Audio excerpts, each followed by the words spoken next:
Testing, testing, 1, 2. Am I live? Can everybody hear me?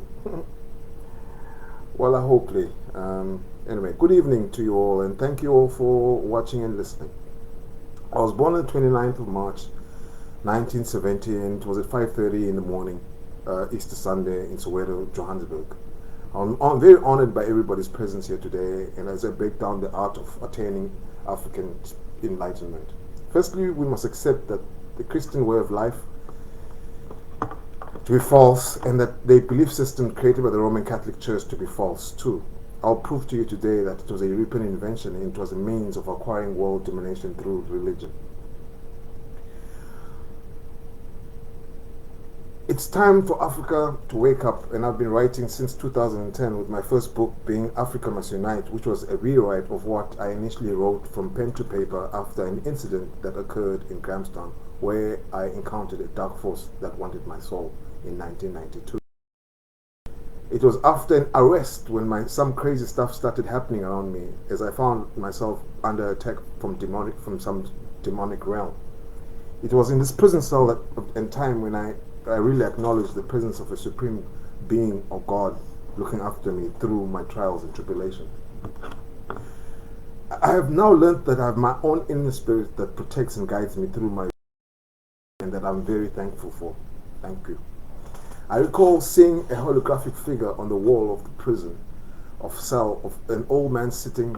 I noticed that his skin was made of light and he had long white hair and a long white beard. He just stared at me and reached out to me, and once he did that, I found the strength to beat the attack. You all must be wondering what got me into this police cell in the first place, right? I recall the arrest quite clearly, even though it happened about 25 years ago. I had long dreads, smoking weed and selling weed too. Smoke weed every day. I believe my third eye opened for the first time because suddenly I could tell and see the evilness of the gathering, only to find out later that Grahamstown is a satanic town. I was shocked at the extent that the attack went on for. I went berserk in the police cell, holding cell there to sedate me, and they institutionalized me. I recall an awkward situation. While under arrest, an African police officer was addressing somebody who never showed himself to me after I demanded he show himself to me. As the officer had addressed him as God, and knowing me, I jumped on that statement, demanding he show himself to me, as if he regarded himself God on earth. He never showed himself to me, and kept giving instructions to the officer. This made me really wonder what was happening to me. Some guy called God was giving instructions on how I should be incarcerated. I thought to myself, I must be in some dim shit here. It really felt like it. My mind was racing as I could not get my head around what was happening to me. To cut a long story short, my mother, praise my mother, got me out of this mental institution they decided to admit me into. My brother had got hold of her and informed her of my situation, and when she arrived, because of her medical background, informed me to stop taking any medication, and informed the staff they shouldn't feed me anything, and that she was going to bring me home cooked meals. Clever mom. I'm very thankful for my mother, and I wouldn't be here if it wasn't because of her nurturing and tender loving care. That will never end. Thanks, my queen. Why don't we all thank our mothers for the gift of life? I was released in my mother's care, and on our journey back to Cape Town, I was still in a haze from the overload of drugs. My mom's food had worked magic, and I began to regain myself. When we discussed the incident with my mother, she tells me that she was worried I might get a relapse or another attack. I told her I was just thinking how a weekend trip to Grahamstown had turned out to last 3 weeks.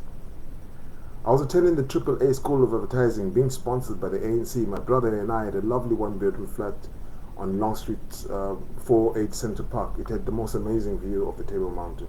My girlfriend at the time, Claudia Klasa, who later became my wife and the mother of my only child, was overjoyed to see me, and my mother left me in her care. I picked up a pen and writing pad, and I began writing for 3 days non-stop at night. I just couldn't stop writing. I recall it was about the evils and the witchcraft of the Europeans. Bless Claudia, wherever she is now, because I recall her demanding I stop and eat something, which she had to force feed me. Oh, bless her. Thank you. I lost the transcript, and I wish I'd kept it for future reference, as I had discovered lately that our brains are like computers, and it's been filtering in my books thus far. In my first publication, Africa Must Unite, some white friends back in the UK found it radical and racist against them. As the ANC had paid for my education in advertising, I felt obliged to help out in the 1995 local government elections. I approached Huntless Garage TBWA by faxing them my CV, faxing how things have changed. I enclosed the referral letter from the ANC. I even posted the original, keeping a copy, of course. I never heard from them for weeks. I recall spending days awaiting by the phone, awaiting a letter of acknowledgement of having received my application. I decided to call them and inquire what was the holdup, only to be told that I was not even being considered for a position. Knowing me, I flipped on the phone and threatened the HR person on the phone with media exposure, slammed the phone down. Oh, remember those days. I decided to face this roadblock head on, so I firstly cut my long dreadlocks and dressed as formally as I could muster with my present wardrobe at the time. I was livid and angry that they were handling a multi-million rand ANC advertising budget and they didn't want to employ me. I had to find out why. Not after I had enclosed a letter from the ANC headquarters. What happened at that office still stuns me to this very day when I think about it. As because of my resolute, pragmatic approach, I had encountered this problem head on. I left the office with a signed letter of appointment beginning tomorrow morning. This is when I first met Ken Modisi, who was then a director in charge of the ANC account. He resigned on that day to make way for me. Thanks, Ken.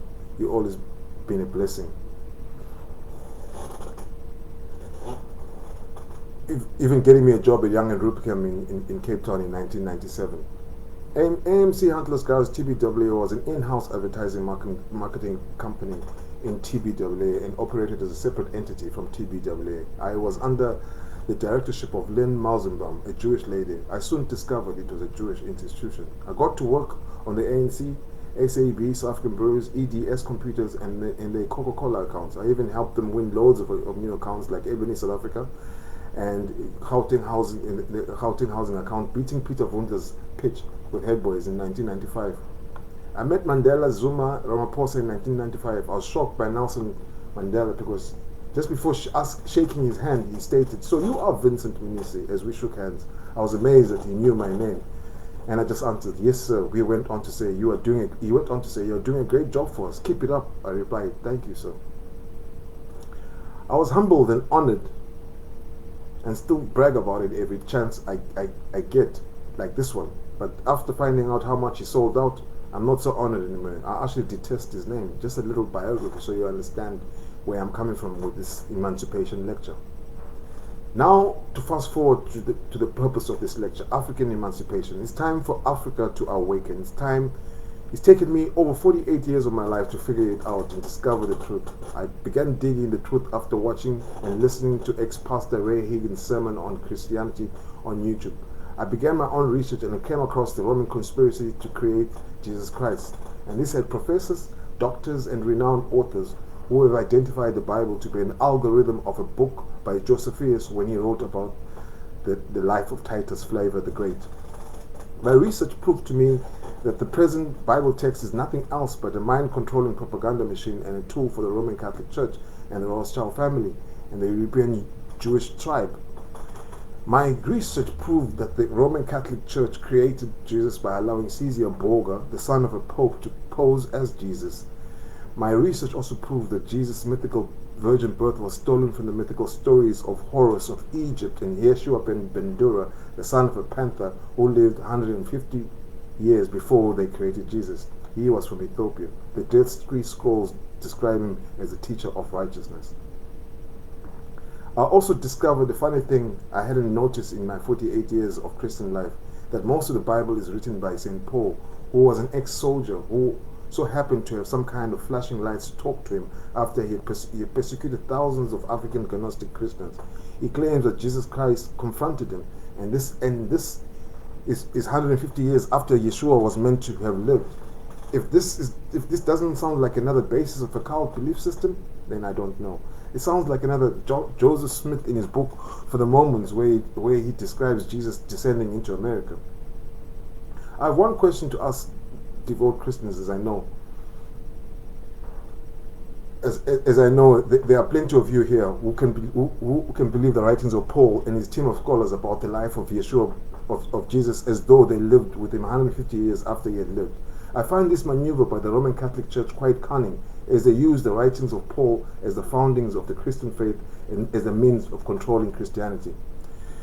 The Bible in its present form has been doctored and selected the Akerzarian Jews as God's chosen tribe, writing in the fake Zionist Jews into the Bible. I've always questioned myself and wondered why Jesus was born white. My extensive research led me to discover Yeshua of Ethiopia was actually born in a cave and studied sorcery in Egypt and was killed by hanging in Israel by the Romans. Google it, the true life of Yeshua Ben Pandira. Look at the map of Africa. It's joined by the Middle East, and as far as I'm concerned, it's not there's no Middle East. That's North Africa. Everybody can see that, right? The Gospel of Jesus, aka Yeshua, in King James Bible are a sophisticated pro-Roman multi-layered allegorical written text used as a political tool to control the Christian world. I'll now recite a few verses in the Bible, which I must thank Lucia Pontsho Mathabo for highlighting these obvious and yet not so obvious contradictions written in the Bible. The Christian Bible you found so holy is not so holy after all, after some close inspections. Psalms 92 verse 15 and Genesis 18 verse 25 and Deuteronomy verse 32 verse 4 and Romans 2 verse 11, Ezekiel 11 verse 25 states God is unjust and powerful. In Genesis 5 verse 25 and in Exodus 20 verse 5 it states God is the author of evil. Oh, that's crazy. In Romans 9 verse 11, Matthew 13 verse 12 and in Samuel 2 verse 21 verse 8 to 9 and 14, and also in Genesis 2:22 verse 2, and also in Judges 11 verse 300 to 32, it states God accepts human sacrifices. This is just quoting three contradictory ones. They get worse. Slavery and oppression ordained in Genesis 9 verse 25, in Leviticus 25, 45 and 46, and also in Joel 3 verse 9 verse 8. Lying approved and sanctioned in Joshua 2 verse 4 and in James 2 verse 25, and also in Exodus and in Kings 22. Robbery is commanded in Exodus 3 verse 22 to 21, and also in Exodus 13 verse 135 to 136. I found these verses very contradictory to known Christian values. Whoever rewrote the Bible definitely had a lot of guts, because in Jeremiah 32 verse 22 they state God is all powerful, and go on to contradict it in Matthew 19 verse 26 where it states God is not all powerful. Wow, Matthew had guts, I must say. I rest my case. I'll now refer you to a letter written by King Leopold to his colonial missionary venture in the Congo, written in 1883. Google it, please. This is an age of information. If you are uninformed or ill-informed, it's your fault. Information is the key to self-development. Leopold states in his letter, I quote, "Reverends, fathers, and dear compatriots, the task that is given to you is very delicate and requires much tact. You go there certainly to evangelize, but your evangelization must inspire above all Belgians' interest. Your principal objective in our mission in the Congo is not to teach the nigger to know God. This they know already." Wow, he was deep. He went on to say, "Keep watch and disinterest those savages from the riches that are plenty." Verses such as, "My riches await me in the kingdom of heaven. Happy are the poor, because they will inherit the riches in heaven." Encourage them to love poverty with verses like, "It's difficult for the rich to enter the kingdom of God," and teach the young to disrespect everything which may give them courage to confront us. I refer to their mystic systems and their war fetish protection, which they pretend not to want to abandon, and you must do everything in your power to make it disappear. His ending took me back, really, giving me the psychological genius. He goes on to instruct them, your actions should be directed to the women, the mothers of tomorrow. Essentially, the younger ones, they won't revolt when the recommendations of the priest is contradictory to their parents' teachings. The children have to learn to obey what the missionary father recommends. Who is the father of their soul? He was deep, I must say. I just wonder what the British monarchy told their missionaries. It just makes you wonder, doesn't it? My research discovered loads. I would like you to all Google the Christ used in the Russian Orthodox Church. Just Google Jesus actually Google Jesus in the Russian Orthodox Church. Just Google it now, please, and tell me what image you see. Black Yeshua, Jesus Christ. This is why the Roman Catholics split from the Russian Orthodox Church in 1054, because they wanted to create Jesus in their own image.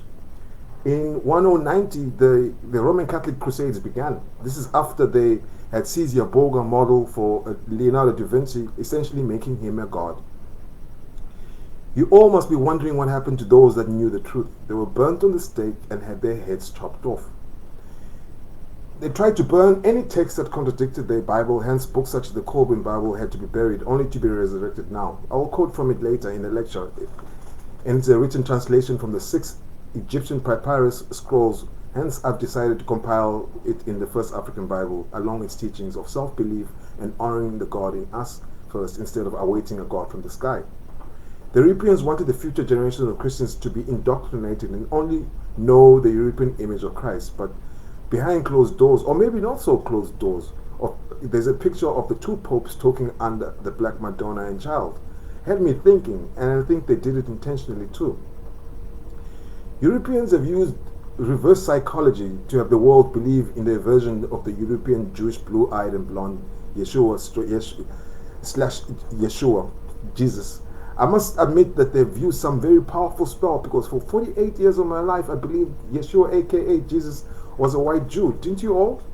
I'm quite sure that there are some who still believe so. I hope to change your views and belief with this lecture too. This fictional story of the white Jewish Jesus has led to the invasion of North African Palestine due to the biblical story of them being led out of Egypt by Moses, was all made up and outrageous. Look at what they're doing in Palestine now. If they claim to be God's chosen tribe, which God are they talking of here? They've used the fake Bible as a tool of colonizing a nation of Muslims. They've been building up for the biggest religious war between Muslims and Christians, where they'll spill loads of blood, making it the bloodiest nuclear war.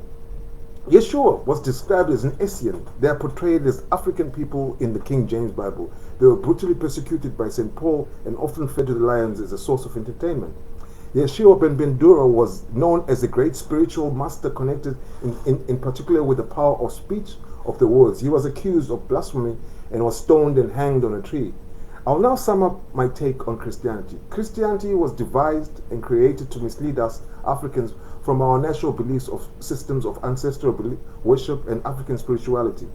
The Bible and Christianity are very confused, as I do recall Jesus consulting with his ancestor Moses and Isaiah. Double standards, I must say. I really don't take the Bible seriously anymore, and I wouldn't use it in a court of law because it's all fiction. Capitalism is usually assumed to have flowered around the same time as the age of European Enlightenment in the early 1800s. In fact, the Catholic Church was instrumental in its inception by introducing rational economic life. It was the Catholics that put in place the precondition of capitalism, which with certain tenets. Firstly was the rule of law and bureaucracy for resolving disputes rationally when ideas and patents were stolen, educating and building a specialized labor force. They created institutions that allow for transgenerational investment and sustained intellectual physical efforts through the accumulation of long-term capital, which encouraged the zest for new discoveries, enterprise wealth creation, and new business ventures. All this was made possible by the freedom for enterprise markets and competition. Most churches now own nearly a third of the land in the world. Pope John Paul once pointed out that the main cause of wealth is knowledge, science, know-how, discovery, and human capital. Religious values attached to hard work, good manual work was part of their propaganda to get Europe out of poverty in the late 1800s. The Christian world is currently living under a spell that has been cast upon them with this fictional storyline of white Jewish Jesus who happens to love money and can't get enough of it. The constant rhetoric of tithing 10% of your earnings so that they can live in mansions and travel in private jets. I recall watching a televangelist program some time ago where the pastor in America got his congregation to buy him a fifth plane. A fifth plane, what for? I did research on the wealth of all churches and wondered why they couldn't stop world poverty and hunger overnight, because they had the strength and the power to do so. The Church of Jesus of the latter day is the wealthiest of them all, with a whopping $40 billion. Second comes the Roman, who are worth $30 billion, and third comes the Church of England, which is worth $7.8 billion, and then fourth is the Opposite Daisy, which is worth $2.8 billion. These churches can solve world poverty with just 1% of their wealth. Tithing has made pastors rich and their congregations poor. The richest of them all is an African pastor, Bishop Odipio, who is worth $150 million. Second place, another African pastor based in America, Bishop T.D. Jakes, who is worth $147 million. Third place came in another African pastor, Pastor Chris Okliomi, who is worth $50 million. Black pastors siphoning money from their congregations in the name of this fake white Jesus, Jewish Jesus. Fourth place was taken by a white man finally, Benny Hinn, who is worth $42 million. Fifth spot is taken by another African pastor, Adiboi, who is worth $39 million. Sixth place is taken by Crefio Dollar, who is worth $27 million. Seventh place is taken by Pastor Kenneth Copeland, who used to hold the number one spot, is worth $25 million. Sharing the seventh spot is with Billy Graham is Prophet T.B. Joshua, who is worth $10 million. And finally, Joseph Prince, who is worth $5 million. All this money earned from book sales and other merchandise propagating the false Bible. 6 out of 10 pastors I researched are black pastors, and their congregations consist of mostly black people. 4 out of 10 are from Nigeria. The richest churches are also situated in the US, Vatican City, and England. The Christian world has to break away from funding the lavish lifestyles of these church leaders. I propose that governments should take these churches to task in actually spending all their hoarded money into uplifting the communities that they serve. I salute the Cameroonian president who shut down over 2,000 churches overnight. Christianity is a cult developed by the Europeans to psychologically take over the world. This fictional Bible, written by Paul and his team of scholars, actually wrote in the fake Akerzarian Jews as their chosen tribe. I'm actually ashamed of myself that I actually once believed in this fake Bible. What a pile of rubbish. I'll quote from my 6th book, which was suppressed by Amazon for over 5 to 8 years, 5 to 6 years or something. Capitalism is another system built to ensure that large corporations from whose foundations can be traced back to slavery, colonization, imperialization, and near-imperial agendas will continue to own the world wealth, which is in the hands and controlled by Europeans run companies and establishments. This capitalistic world we live in now is full of cheats, scoundrels, manipulative individuals and companies wanting in on the next big idea. They swamp on every latest innovation like bees do to honey. They break down products and recreate their own brands in order to create competition, which is at times unwarranted behavior, causing losses for their innovators. Capitalism is pure evil. Thievery schemes worked up by the European mentality to discover lands that are already occupied by other races and claim to invent products that were already invented by their races. They stole our Egyptian, Ethiopian religions and sold it back to us packaged in the fake Bible. The Venezuela crisis, which happened about 3 years ago, is another capitalistic ploy. Imagine deposing an elected president and installing an unelected president. Shame on the European world. Venezuela, Syria, and North Korea are the only countries without a Rothschild usury reserve bank, hence the crisis. In Libya, they created a reserve bank. In Benghazi, at the beginning of the Libyan crisis, undermining the Libyan currency. Rest in peace, Gaddafi. He was one enlightened man. You should all read his green book. A very, very deep book indeed. In my African Black book, I go on to state that I propose that all companies should issue 20% shares to their workforces in their annual profit sharing. My argument is that workers contribute as much as the owners to make sure that their companies remain profitable and hence should be rewarded profitably accordingly too. Working And building another person's dream at the current pay rate is economic slavery in disguise. And now everybody in the world is out to get themselves as much worthless paper money, which is paid into a bank account. This money is then used by the bankers to make more money while it sits in their bank account. This world is a banker's paradise. They're the only ones profiting from everybody that is living. That's for sure. Inflation is another made-up fallacy, and currencies can be controlled by the confidence in the currency as a means of exchange set by the internal forces and should never be influenced by outside forces. The London Currency Exchange Centres needs to be put out of business. One question I want to ask is, what is in England in terms of mineral wealth that makes their currency so strong? I live there, and I know that all they have is coal and Scottish oil. Africa needs to set up their own African Reserve Bank without any Rothschild or private shares issued out. Shares must be issued to the African states and its people. It should be run and controlled by the African Union. I do believe once we get our currencies out of away from the hands of the Rothschild family, we have the better chance of survival in this global economy. Europe and America and Chinese economies are now heavily dependent on the mineral rights that they have in Africa through their multinational companies, which are mainly controlled by graduates from one or more of these so-called secret societies who appoint their graduates into political, business, and religious positions of power. Our only economical hope from this abject poverty Africa finds itself in is African unity. Unity is strength, which will liberate Africans to command respect from the world. We need to unite politically, economically, socially, and culturally like it's never been done or attempted before. We Africans share our common theme and hold a similar cultural value of Ubuntu, and that should be the basis of our unity. Africa requires a new kind of leadership, and all you hear or listening are the future leaders of tomorrow. Never look down at your dreams, because it's your intuition and your personal God alerting you of what is possible. It's time now to model your dreams within your chosen academic field, as this capitalistic world is always looking for slaves to exploit. And my advice is never be too scared to change your mind and take a different path. Change is good. The mounting crisis we now face and need to encounter head on is the current economic race being waged between China, US, and Europe utilizing African resources. If Africa does not unite, our race will perish into the worst poverty unimaginable.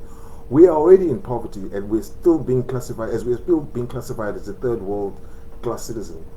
It's a known fact that the Rothschild family have sponsored both sides of every war fought in continental Europe and America.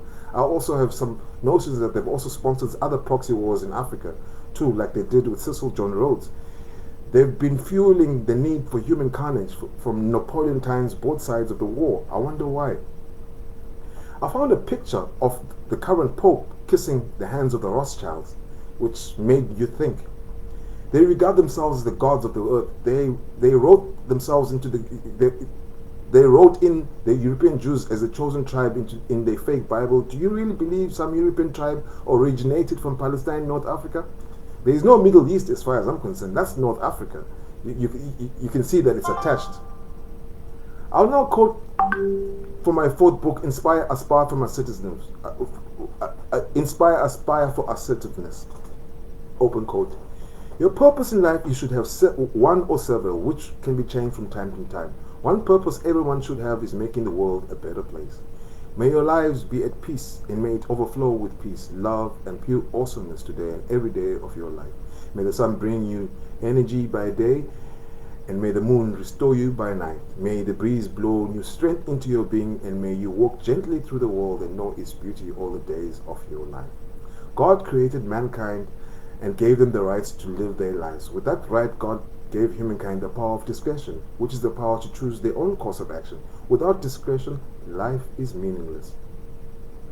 A good life is when you smile often, dream big, laugh a lot, and realize how blessed you are for what you have. Let your dreams be bigger than your fears, and your actions speak louder than your words. Enjoy your life, for life is for us to live the best at what we create at. So self-discover what you're born to do and make a mint. Learn to enjoy every minute of your life. Be happy now. Don't wait for something outside of you to make you happy in the future. Give so much time to the improvement of yourself that you have no time to criticize others. Live in faith that the world is on your side for as long as you're true to the best that's in you. Revive your light, manifest your dream, realize your worth. The most important thing is to realize your self-worth. When you know your worth, you'll set standards for you. Don't be pushed by your problems, be led by your dreams. Once you connect with yourself, it's impossible to be lonely or desperate for people's company. Be happy like me, my namesake. Be bright, be you.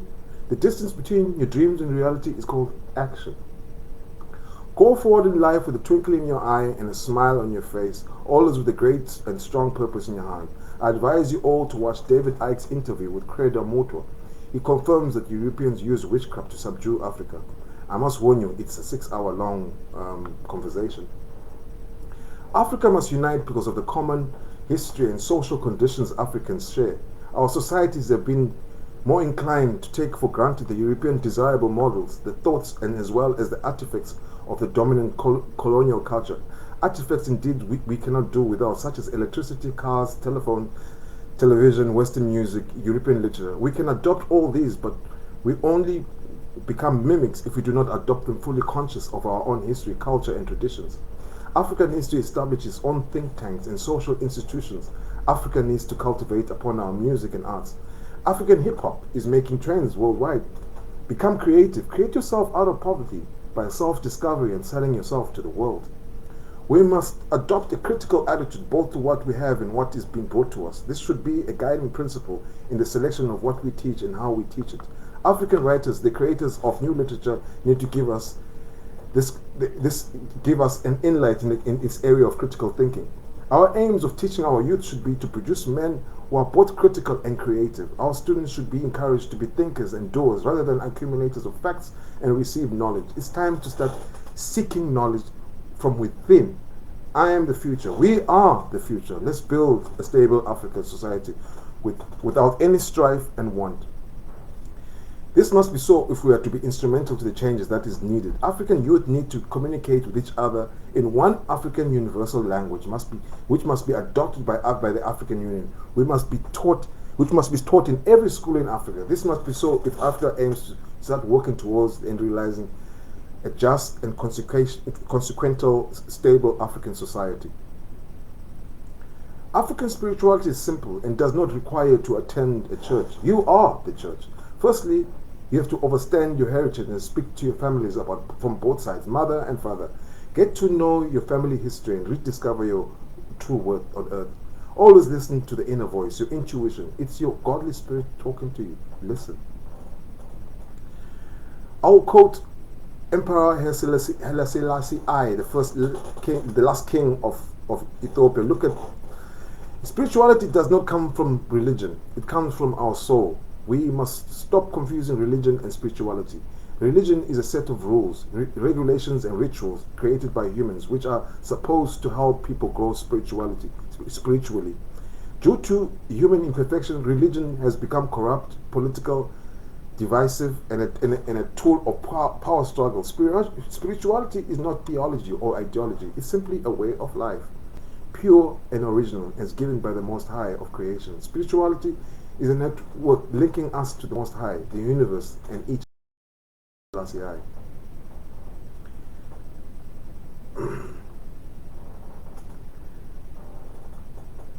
I will quote some quote from the Colburn Bible.